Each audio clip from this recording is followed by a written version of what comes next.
Hi friends, ஒரு நிமிஷம் skip பண்ணாதீங்க. இது வந்து கோழிக்கறி எப்படி வைக்கிறது அப்படின்ற வீடியோ இல்லைங்க. இது வந்து முக்கியமான இன்ஃபர்மேஷன். உங்களுக்கு கண்டிப்பாக இது தேவையும் படலாம். பெண் பிள்ளை வச்சுருந்தா கட்டாயம் உங்களுக்கு இது தேவைப்படுங்க. நிறைய பேருக்கு வந்து கோழிக்கறி, பாய்லர் கோழி சாப்பிட்லாமா, அது சாப்பிட்டா பிரச்சனையா, உடம்புக்கு ஏதாவது கேடு வருமா, அது சாப்பிட்டாலே பாடி ஹீட் ஆகிடுதுங்க, அதனால் பல பிரச்சனை வருதுங்க, அடிவயிறுலாம் கறி சாப்பிட்டோன்னே வலிக்குது அப்படின்னா இதுக்கப்புறம் இப்படி ட்ரை பண்ணி பாருங்கள். கோழிக்கறி நல்லது தாங்க, அது ஒன்றும் பிரச்சனை இல்லை. ஆனால் கறி செய்யும்போது நிறைய பேர் வந்து மட்டனில் வந்து காய் போடுவாங்க, சிக்கனில் காய்கறி போட்டு செய்ய மாட்டாங்க. ஆனால் இனிமேல் அப்படி இல்லாமல் சிக்கன் செய்யும்போது உருளைக்கிழங்கோ கத்திரிக்காவோ சேருங்க. அதை விட முக்கியமாக முள்ளங்கி இருந்தால் சேர்த்து பாருங்கள், அவ்வளோ டேஸ்ட்டாகவும் இருக்கும். அந்த ஹீட்டை அப்படியே அப்சர்வ் பண்ணிக்கோங்க. எங்கள் வீட்டிலலாம் காய்கறி போட்டு தான் சிக்கன் செய்வாங்க.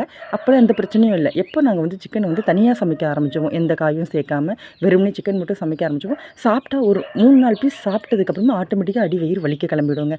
அதுக்கப்புறம் நான் தான் இல்லை அப்படி இல்லை, நம்ம வந்து காய்கறி போடணும்னு சேர்த்ததுக்கப்புறம் அந்த பிரச்சனை இல்லை. நீங்களும் ட்ரை பண்ணுங்கள்.